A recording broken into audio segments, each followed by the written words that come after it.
तर त्यामुळं मला ती एनर्जी मिळेल, माझ्या सबकॉन्शियस मध्ये जाईल। मी तुमच्याकडनं हे सगळ्या गोष्टी रिपीट का करून घेतल्या, का तर तुमच्या सबकॉन्शियस मध्ये गेल्या तर कॉन्शियस माइंड ते काम करायला लागेल, त्या पद्धतीने वागायला लागेल आणि त्याचे रिझल्ट तुम्हाला येतील।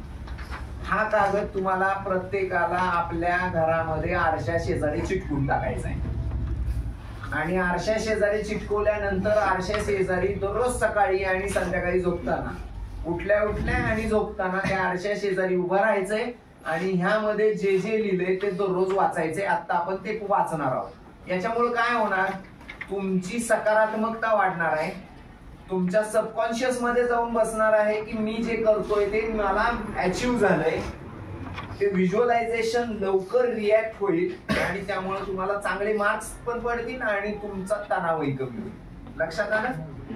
सुरुवात करूया। प्रत्येकाने इथं हात ठेवा, मोठ्या आवाजात माझ्या मागं म्हणायचंय। मी एक वाक्य बोललं की मी थांबेल, तुम्ही दुसरं वाक्य पहिलं वाक्य बोलायचंय। बरं, माझे शरीर निरोगी आहे, माझे शरीर निरोगी आहे आणि माझे मन शांत आहे, आणि माझे मन शांत आहे। मी परीक्षेसाठी आत्मविश्वासाने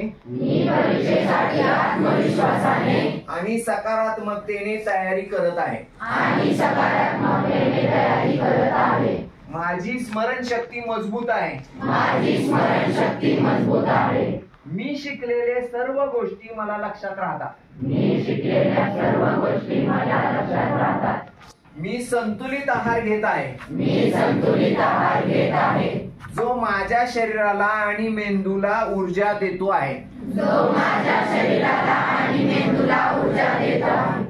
मी नियमित व्यायाम आणि ध्यान करून माझा ताण कमी करत आहे,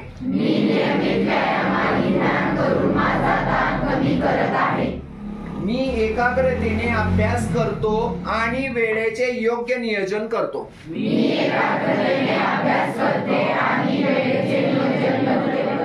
माझ्या सर्व प्रयत्नांना यश मिळेल आणि माझ्या सर्व प्रयत्नांना यश मिळेल